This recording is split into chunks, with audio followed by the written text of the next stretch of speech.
There is absolutely zero doubt in my mind. When I came into this in 2002, I knew that the dollar was in big trouble. That's what the technicals were telling me. Yeah, there's different kind of gold that performs different kind of functions. And I'd say the same thing with silver. Even if you own your property outright, you still have to pay those real estate taxes. What kind of gold and what kind of silver do I need, and how much of it do I need? The Federal Reserve is neither federal nor do they hold reserves. It's a private corporation. When they legalized the Federal Reserve back in 1913, they destroyed the Constitution and nobody said anything.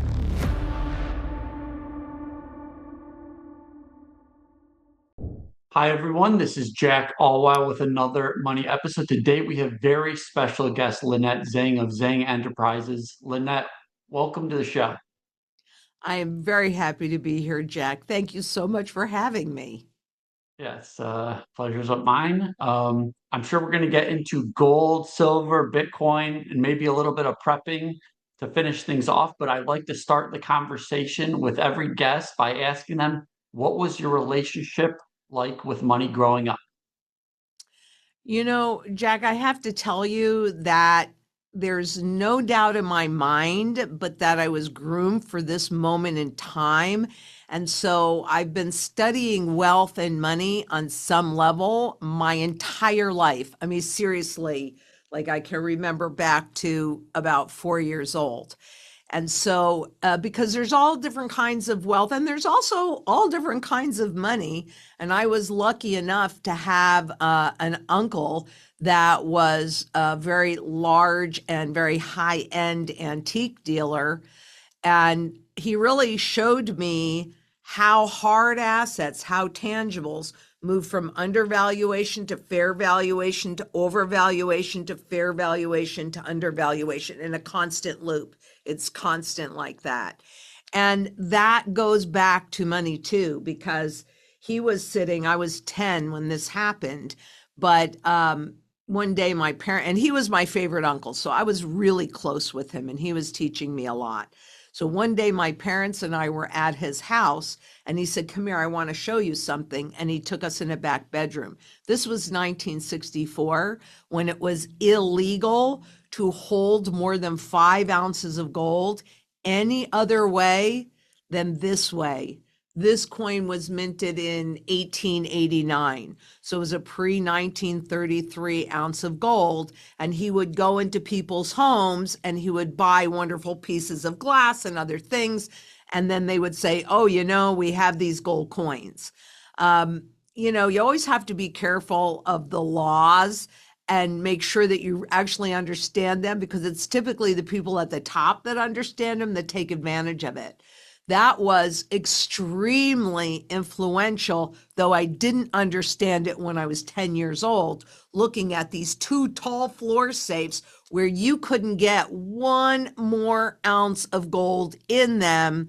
He was sitting, knowing what I know now, my guess would be that he was sitting on at least 3,000 ounces of gold when you couldn't hold any more legally than 5 ounces, except you could do it this way.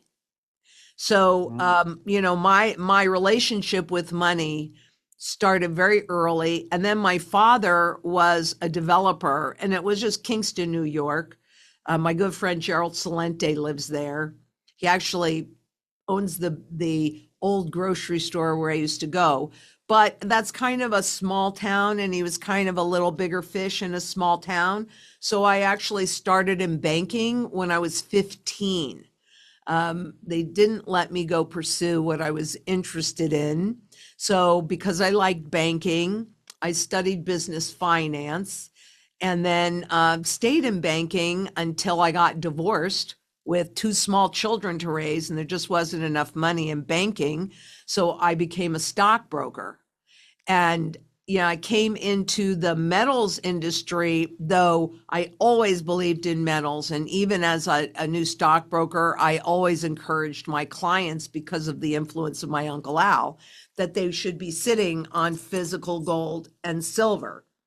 But as a stockbroker, that's when I discovered it was in the 80s. So at that time, less than 3% of the brokers were female, and I happened to be one of them. And I was with Shearson, who had a phenomenal training program. They had the best training program on the street at the time. Now, of course, they don't exist anymore, but back in the 80s. And that was the start of globalization. And that was all the talk. And I remember saying to myself, I can see some challenges with this. But I was actually there on Black Monday in 1987. And that was the single best day that I could have ever been a stockbroker, because I know what a market implosion looks like, smells like, feels like, because I was there, and then how it behaves afterwards. And it was during that period of time that I happened to stumble across what's called non-dollar denominated bonds. And those are just bonds that are issued in different currencies. But if I was going to position a client into something, then I needed to make sure that I understood it. So in that capacity, and in those days, you could call and talk to the head of any trading desk. And so I called the head of currency trading at Shearson and spent the next year and a half every morning talking to her. And, she would give me homework, and I'd go home at night and I'd study. And then that was my first call in the morning, and we would discuss it, and we would create a little contest for ourselves. And then she would give me more homework. And in that capacity, that's where I started noticing these repeatable patterns that happen 100% of the time with all of these government debt-based currencies. And what I realized when I was seeing these patterns is that, gosh, like everything else, currencies also have a life cycle. And so, most people know how to recognize the human life cycle or even the animal life cycle, because they've grown up watching babies and teenagers and young adults and old people. And so they recognize where we're at in that life cycle, and therefore understand what's the next most likely outcome, right? You're not going to look at my 10-year-old granddaughter and think that she might be 72 next year. You're not going to look at me at 71 and think, well, I might be 11 next year. You've learned to recognize the life cycle of people and pets, etc. Well, currencies are no different.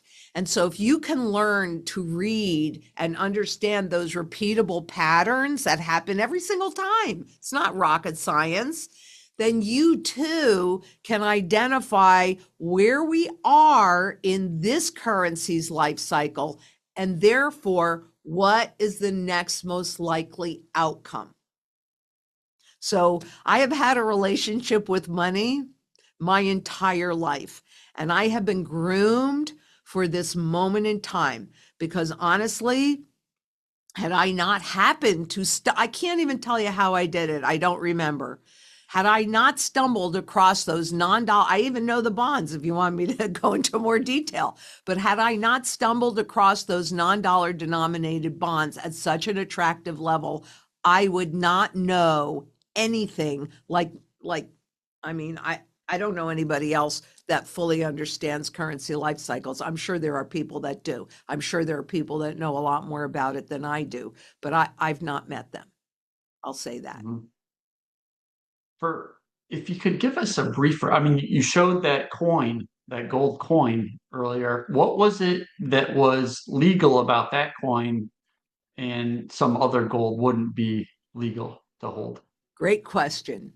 Well, when they confiscated gold from us, which was the third gold confiscation, but the third one in 1933, when they wrote the law, because the Treasury Secretary knew that they were debasing the currency, right? They were pushing the currency's purchasing power value down. And so he wanted to be able to, along with his friends, continue to hold and accumulate gold. The date on this coin is 1889. So in that law, they wrote, any coin minted prior to 1933 is classified as rare and collectible. So, oh no, I'm not collecting this for its gold content. I'm collecting it because it's rare and unusual. That was the key piece that enabled my uncle to have the kind of gold, own thousands of ounces of the kind of gold that you could use in the normal marketplace. That's critically important for people to understand. It's why personally, I do not, other than the coins that are on this travel bracelet, which are the new Eagles 10th ouncers. Okay, I do not own virtually any new gold coins. I only go to pre 33 because I believe that it gives me that level of protection like it did for my Uncle Al. Mm. I mean, I've heard you say not all gold and silver are created equal. Is that kind of what you're meaning when you say that? That certain collectibles versus the bullion, or is it like where you store it, like in an I don't know, like an IRA or something like that? Like, so when you say not all gold and silver are created equal, what exactly do you mean by that? That's a great question. You're asking really good questions. So, I've developed a strategy based upon those repeatable patterns. And having been in this industry on some level my whole life and being particularly into gold, I got in, I transitioned into this market after my formulas told me what was happening with the dollar. And so I knew it was time to get into the gold market. And I came in, it was June 30th of 2002. And again, in my studies, I always look at functionality. You know, it's not you buy gold and you hold it forever and it doesn't matter what kind you have. But to your earlier point, yes, there's bullion gold, monetary gold, which is the kind of gold that you can hold inside of an IRA. It is in a different classification.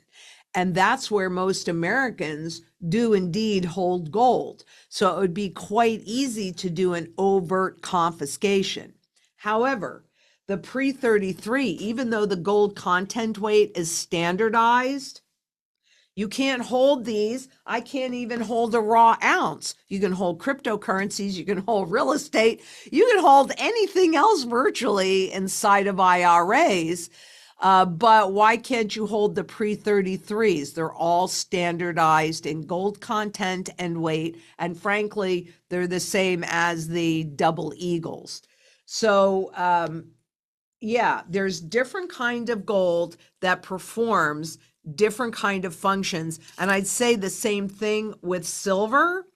So for me personally, having studied all of the movements and tracked everything on the coins, etc., uh, it depends. When you come to Zang Enterprises and you want to establish your sound money portfolio, the very first thing we're going to do is ask you what your goals are. And if you don't know what those are, we're going to do our best to help you define them, because that is really what should drive what you purchase, what you convert the inflatable money away with into sound money that cannot be inflated away. That's why it's sound money. So, as example, the first part of the portfolio is to sustain your standard of living. And that means what you want is a barterable portfolio, a portfolio that you will use up as needed. And in that layer, you'd have a layer of cash. You would have maybe a layer of even, oh, there's my Monopoly money I was looking for yesterday. You might have some gold backs, which are have very, like this one is a $1 gold back. It has 1,000th of an ounce of gold embedded in it. You might even do some digital gold like glint or kinesis. I use those two because those are both redeemable, and I won't go near anything that's not redeemable. And that's also then where you would have your raw pre 33 coins in all different sizes, and maybe even some pre-1948 foreign gold coins, because Kennedy gave them a similar status and you can't hold them in an IRA. But that's also where you would have your barterable silver. So a variety of sizes in both gold and silver, because if I'm going to the grocery store, I'm not taking gold, I'm taking silver, right? And I love my dimes this is constitutional silver, pre-1965, which is roughly, these are 90% silver, but it's just easier to think of them. A dime is a tenth of an ounce, a quarter is a quarter of an ounce, a half a dollar is a half an ounce, and a silver dollar is an ounce. So it's logical and it's easy to remember. But I would rather, if I had to choose between sizes, I would choose dimes because it's easier to put two dimes together than to break a quarter in half. But so you have a variety of sizes. You're going to take that to the grocery store. You're going to take that to the gas pump.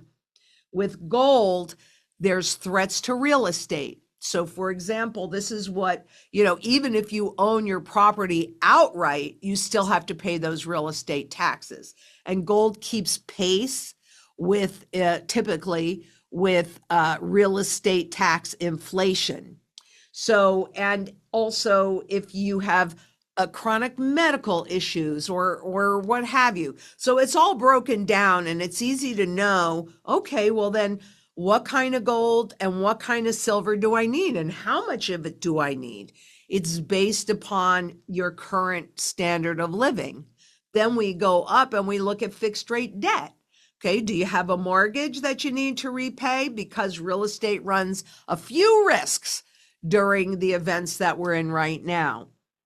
So we're going to put you into the kind of gold that is just a bit above this, so that when they do those overnight resets, which is something that happens 100% of the time, that boom, you can pay your mortgage off like that with, in this country, dollars that have zero value, which is exactly the same strategy as the government executes in their debt. I can't call it management, but it's always to repay it with dollars that have less and less value.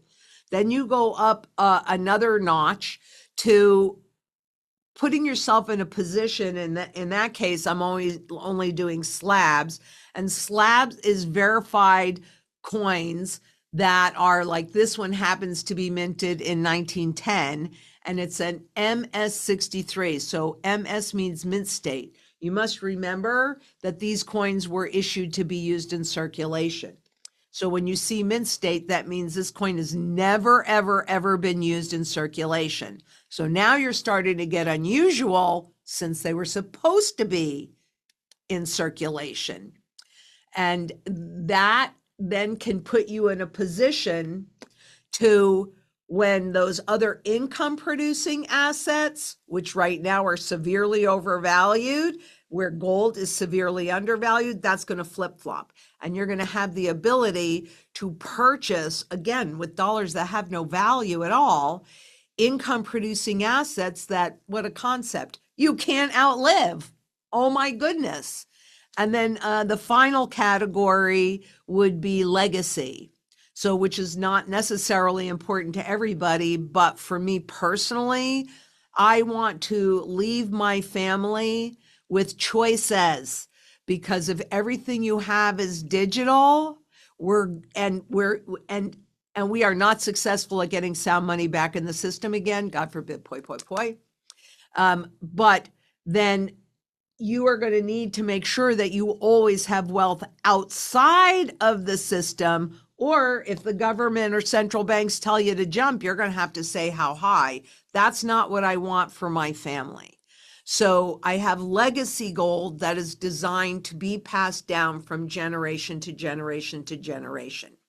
So it isn't that you just buy gold and you sit on it forever. Yes, every single portfolio should always have a foundation of sound money that is above governments and central banks' ability to manipulate other than the contracts, but to manipulate and devalue. You have to. But it depends on where we are in the trend cycle, where we are in the life cycle, that determines, again, there's gold and then there's gold. There's silver and then there's silver. What are you trying to accomplish? That's what should drive your choices. When you're talking about the life cycle of a currency and like how you can feel it, you can smell it, you can see it, like where do you think we are in the life cycle of the dollar? Well, there is absolutely zero doubt in my mind. When I came into this in 2002, I knew that the dollar was in big trouble. That's what the technicals were telling me. And that's why I needed to make the move over to sound money. And if you look on, you probably know my very favorite website is the Federal Reserve Education Department website, FRED, for anybody that's watching this. And if they said you can only work with one chart, it would be the purchasing power of the consumer dollar, because it really doesn't matter how many of these things we have. I mean, I have a $10 trillion Zimbabwe note.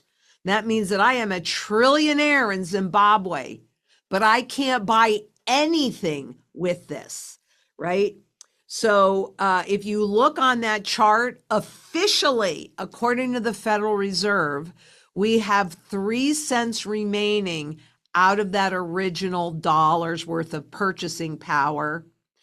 And if you look on the left-hand axis, you will see the Federal Reserve telling you how much these dollars are actually worth, which is a big fat goose egg. It's zero. And that's the Federal Reserve.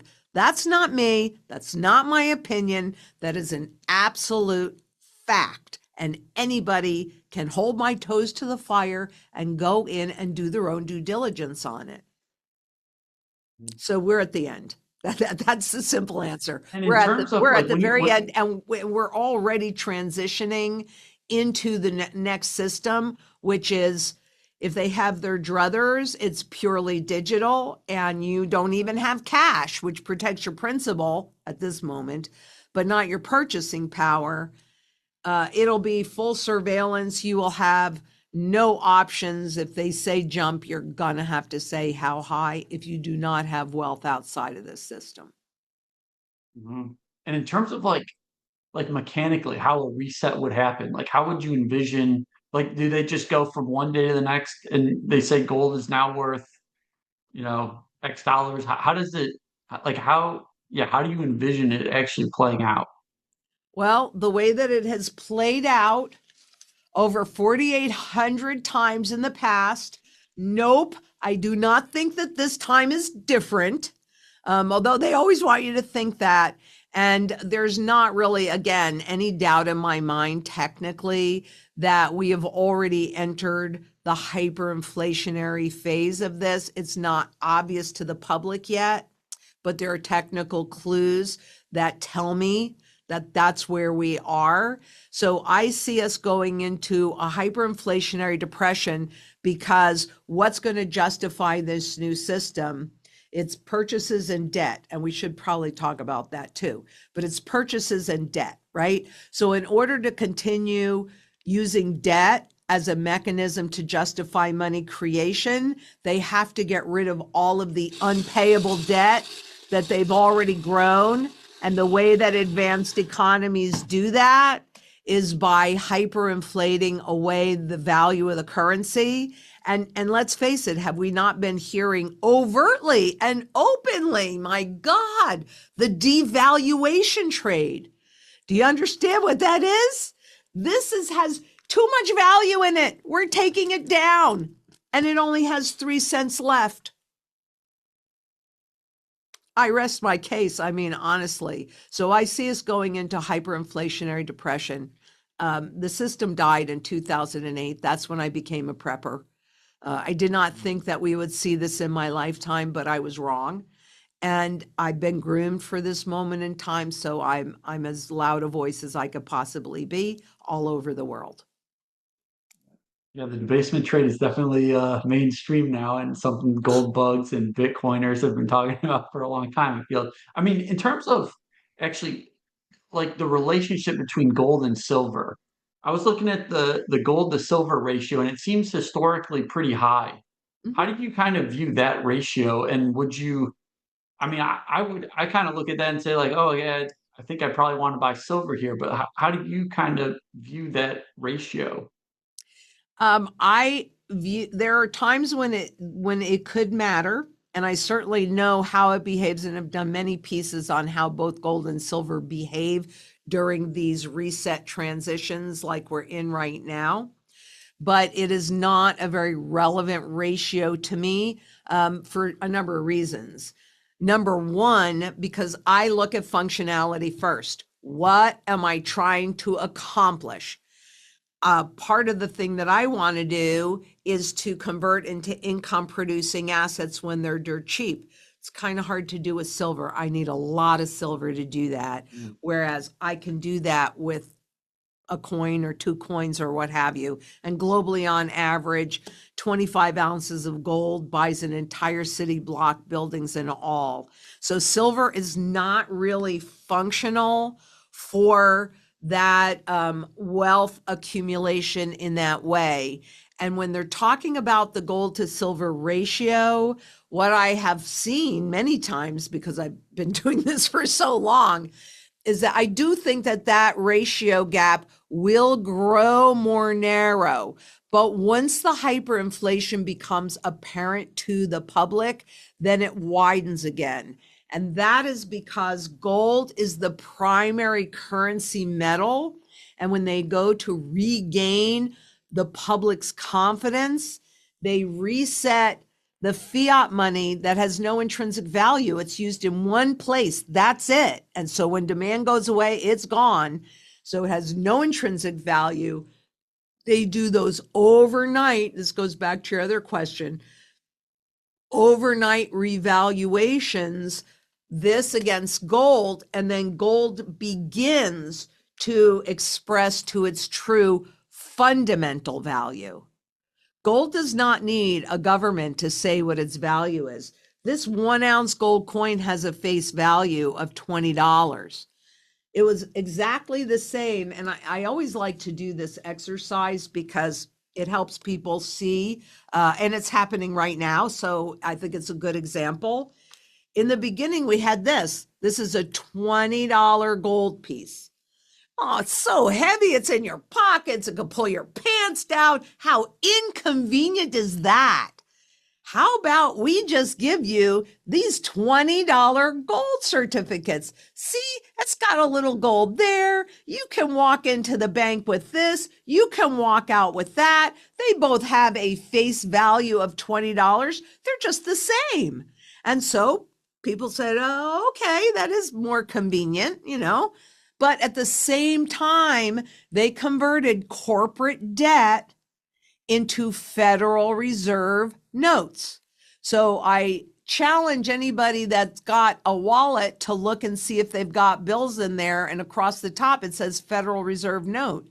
And so what that means is they converted corporate debt, and they still do. I mean, the Federal Reserve is neither federal nor do they hold reserves. It's a private corporation. So we are actually working for corporate debt. When you understand that, is that okay with you? Yeah, interesting. But all three of them have the same stated face value. So people used them between 1913 and 1933. They had 20 years to get used to all three of them being in circulation at the same time, at the same stated face value, which means they all, each one of these things bought the same thing. So when this went away and they just had this, they didn't think anything had changed. When in reality, everything had changed. I mean, so if this is what's 20 times 3, so this is 60 cents worth of purchasing power value officially, not my opinion, according to the Federal Reserve. This I probably paid $5 or $6 for. I don't pay a lot of money for this stuff. Can I buy Hmm. this for $20? Nope. Hmm. I mean, if you were put in charge, like what would you do to maybe unwind some of this damage? Or like how would you go about thinking about fixing some of these things that you're kind of prepping for? Well, unfortunately, we have to get rid of the debt. But the real thing and the key thing that I would personally do, and this is what I'm fighting for as a sound money advocate, is to get redeemable gold back in the global monetary system again. And this is the best opportunity that I have ever seen to do that because we are transitioning into a new system. I don't really think it's a coincidence that Bitcoin happened to be born in January of 2009 when quantitative easing happened to be born in March of 2009. How much money would have gone into physical gold and physical silver had Bitcoin not been born? And I would like to point out, because this is the physical representation of Bitcoin. Looks an awful lot like this, doesn't it? Yeah. And how many years have we had the digital cryptocurrencies and what have you inside of the system? We're approaching 20 years, aren't we? So I mean, are you saying so what are you saying about Bitcoin exactly? Are you saying I can't remember. I think I heard, did you say like you thought like the CIA was behind Bitcoin or Well, the who NSA, anybody can read it. It's online. You can go get it. mhm, There is an NSA, which is a government agency. They did a mhm. white paper in 1996 on how to create a mint, and that's the foundation. I believe that's the foundation for Bitcoin. And it was really all about getting adoption, just like it was for these stinky Federal Reserve notes. They wanted to get adoption so that when they make the transition, people think nothing has changed, when in reality, everything has changed. So 100%, 100%, we need to take our power back. And the only way that we, the public, can take our power back is to go back to redeemable gold in the money system. It can be one to one, doesn't even have to be one to one. You could keep the rest of the stinky fiat. Just, if it's 40%, give me my 40%. If I don't like what you're doing, that's my vote. I pull the gold out of the system, and that ability alone forces fiscal responsibility. And we have to, because in the Constitution, it was the individual that was at the top. And then the states were supposed to support the rights of the individual. And then the federal government was supposed to support the rights of the states to support the rights of the individual. Now, who are we working for? Who has all the say? Do you really think that those elections are real? Because you and our votes don't really matter. It's the electoral college that votes. That's who matters.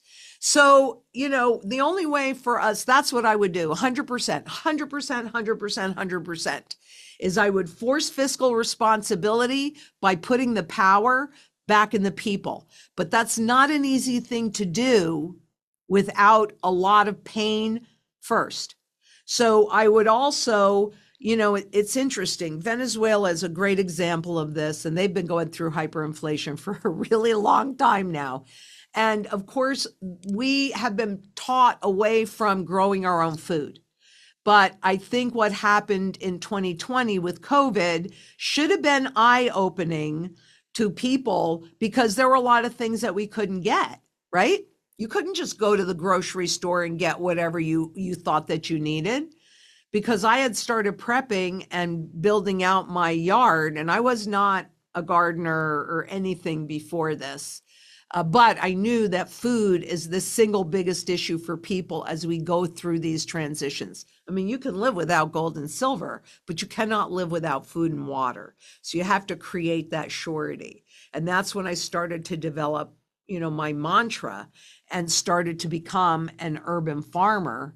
Now I would feed the world if I could, quite honestly. And so one of the things that I would strongly encourage, and we've seen it in Venezuela because they too were nudged away from growing their own food. And when famine, and it's not that it's gone, it's not, but then all of a sudden, as famine was growing, they were telling their public to get a chicken, put in some vegetables on your high-rise apartment, blah, blah, blah. Well, what if we learned those skills now while we had the time? So if I were in charge, sound money, redeemable sound money in the system, and I would help people really come back in communities because it's divide and conquer. And they've been working on separating us so that we're not having conversation and creating really kind of cult-like behavior where if you don't agree with me, I hate your guts, and I won't say that last part, but you're stupid, you don't know anything, right?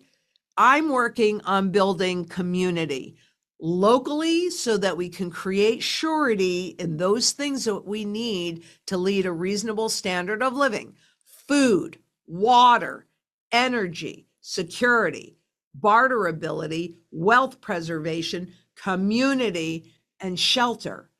Globally, we have to do this to get redeemable gold back in the system again. And we only need 3% of the global population. One person can't do it. I can't do it.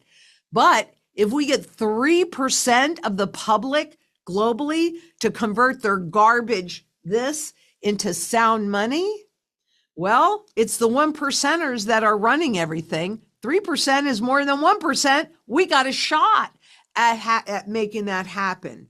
So it would be sound money back in the system. It would be teaching people how to be more self-reliant, but doing it inside of community, because money was created so that we could have those communities. You could have a baker, you could have a farmer, you could have a lawyer, right? That was the function of money, to enable that community. So we still need that community, and we need it now more than we ever have. And we need to have conversations even about cryptocurrencies and Bitcoins, and especially about stable coins, because I could be wrong. This is my opinion.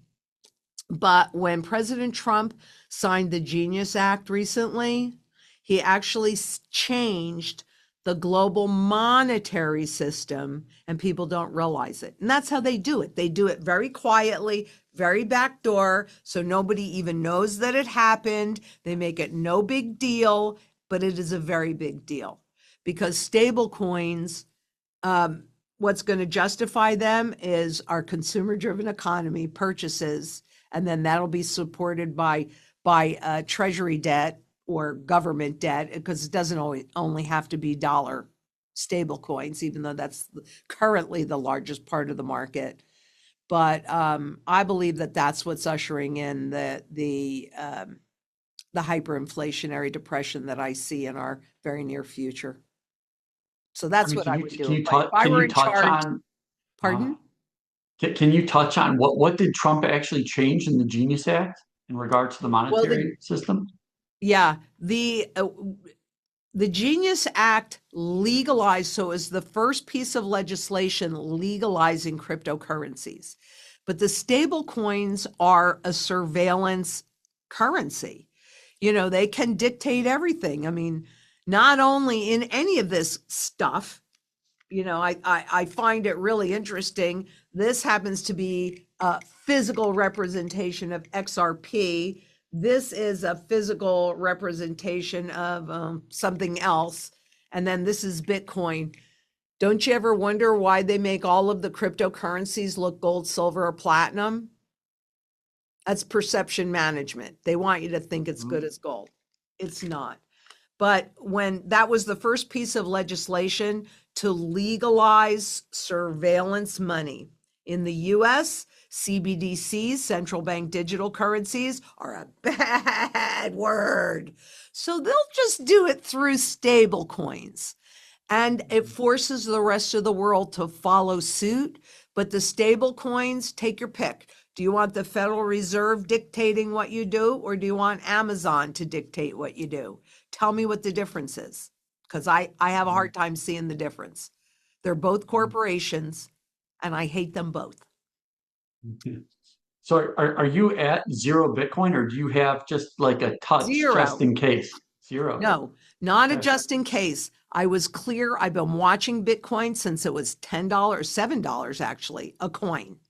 And I always knew, because I'm old enough to have lived through these currency conversions. And I am one of those very unique people on the planet that have studied this. So my opinion has always been that Bitcoin is a Trojan horse being used to normalize the surveillance currency and to shift us in, because they don't want you to protest it. They don't want you to protest it. I have a little voice, so they don't really care that much about me because I only have a certain level of reach. That's what I'm working on broadening.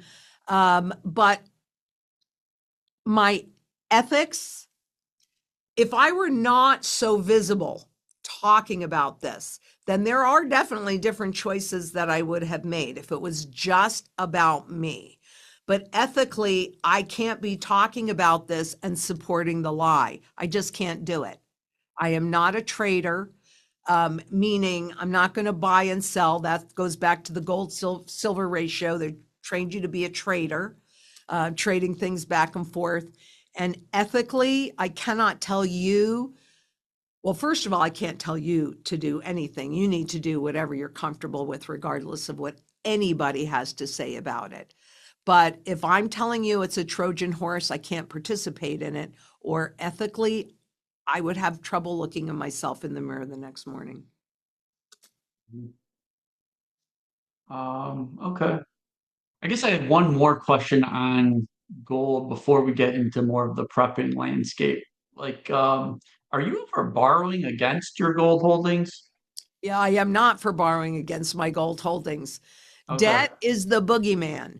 And I'm telling Hmm. you right now, you cannot fix a too much debt problem with even more Wait. debt and leverage. You can postpone the inevitable, but you cannot solve that problem. So, no, I do not have any of my gold or silver. This is a savings based money. This is sound money. They can't inflate it away because there's no debt attached to it. Leverage and Yeah. debt works great on the way up. Look, it makes everybody look really wealthy on the way up, but boy, on the way down, it sure eats up all gains, all wealth, everything. Yeah, no, I have no leverage in my Okay. portfolio. And the only debt that I have is a little bit of mortgage because I want to execute the strategy with my clients. So I want to maintain a little bit of mortgage balance. Other than that, I would not have any debt, period. Okay. So you're the thought behind that is the gold price will go up when the currency gets inflated, and then you'll pay off the mortgage with the gold. You'll convert at that point. That's kind of the game plan. I will convert it right after that first overnight reset into dollars that have no value and then pay off that mortgage. Yes. Hmm. But I would not Okay. convert it into dollars to sit on dollars, just like with Hmm. the gold silver ratio. I mean, the true value of an ounce of gold based on how much of this garbage has been created, whether it's physical or digital, doesn't really matter, is somewhere between $33,000 and $40,000 an ounce.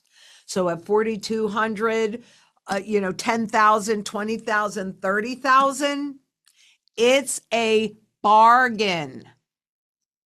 These things, that $10 trillion Zimbabwe note, or any of these things that are on my desk, right? Those are just numbers. They have no value at all. This is all value. Why?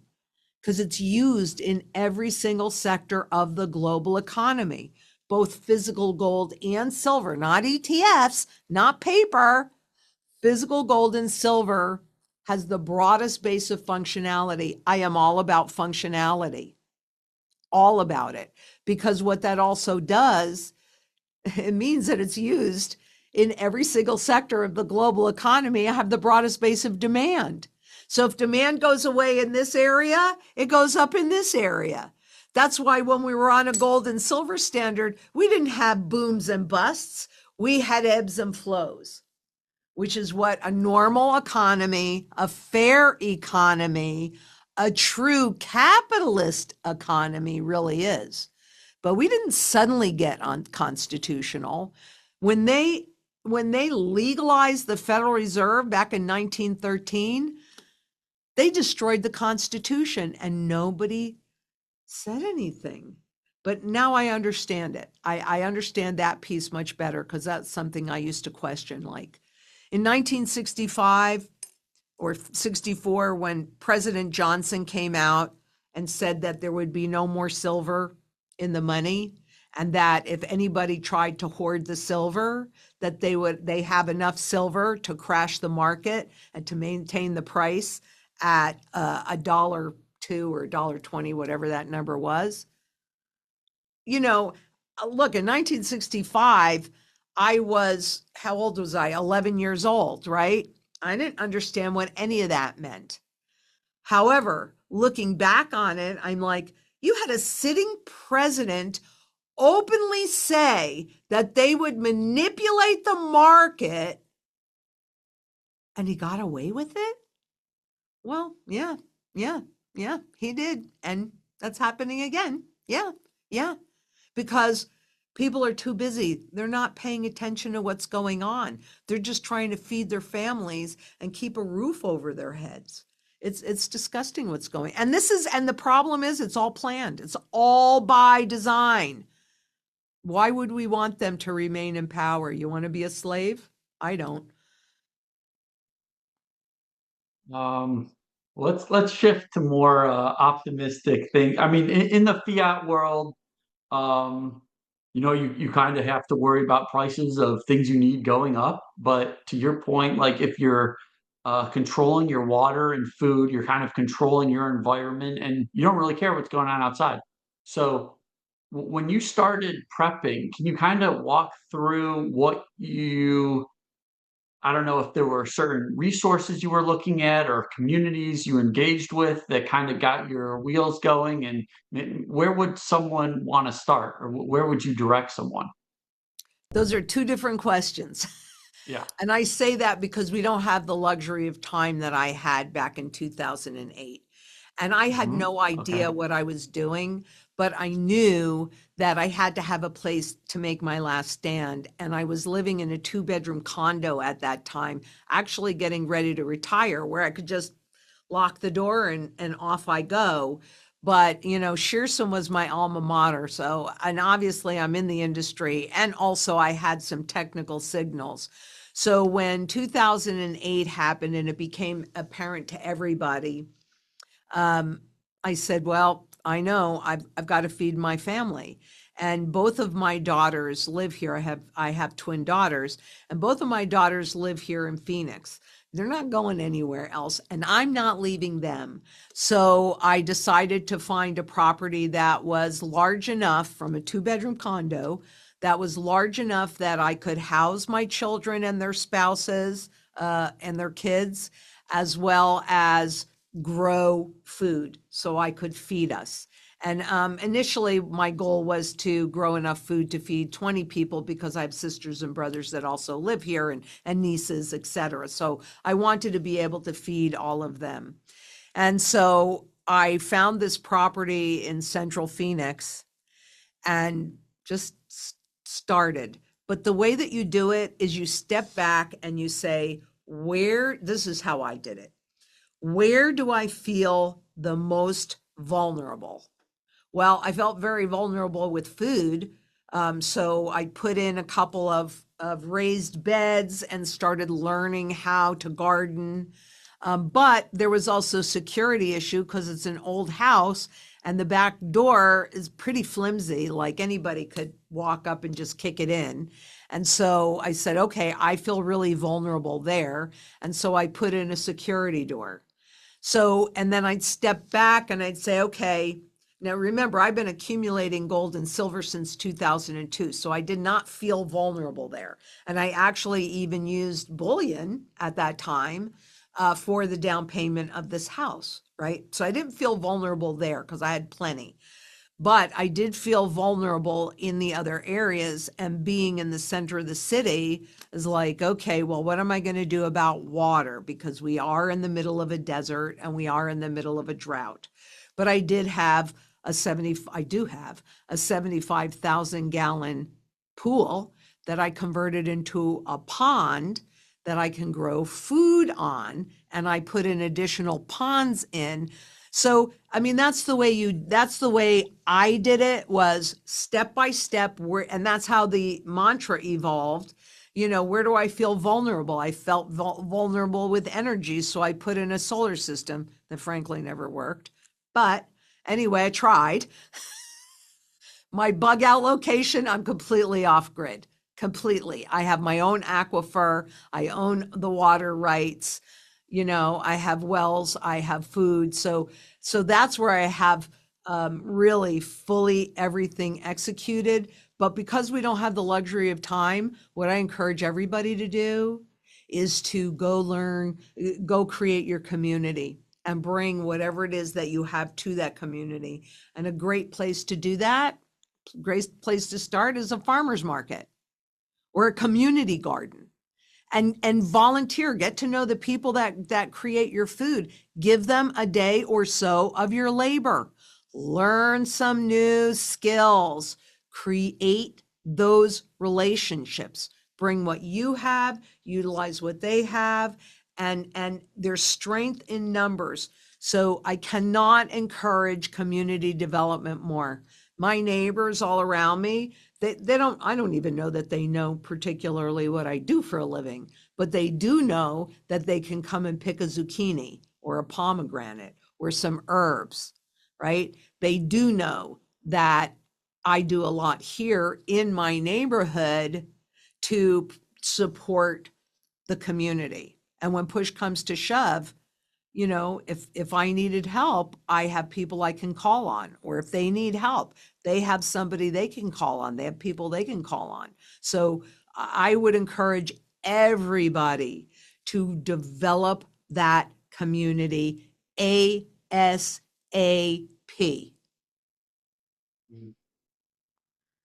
Yeah, I could ask you a lot, a lot of questions. I can hear some people saying, Lynette, what if there's something like seriously wrong with America? Like what if they think the vulnerability is like America itself? Like what would you say to that person? Well, number one, I would say I absolutely agree with you, because the title that we've held since the 40s of the world reserves currency, which means that if you are an individual, let alone a corporation or even a government, going outside of your borders to buy anything, really up until 2000-ish, you had no other choice but to use dollars. Well, that market is going away. So I would say the US is the most, this is a global issue, but the US, I feel, is going to feel that impact better. Part of the goal of the Stablecoin Act was to create a new artificial market for dollars and dollar denominated debt. But the answer is yes. And so, I mean, honestly, I never really thought that I would leave the US. And I still won't if all my children, including my grandchildren, wouldn't go. But I did an event for the Nomad Capitalist a couple months ago, and then I recently went to Panama. And there are expats all around. I was surprised at how many people, like-minded people I knew in Panama. And I think, and the Nomad Capitalist motto is go where you're wanted. Well, they want you in Panama. They want you in Cambodia. They want you in these different countries. And so They make the laws and the rules compatible with you starting a business there and getting a second passport there and, developing things. So I would say make sure that you have multiple options so that no matter what, you're okay.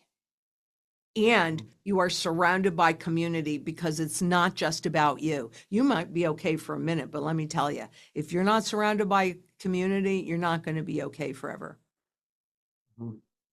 Yeah, interesting stuff. I want to be respectful of your time.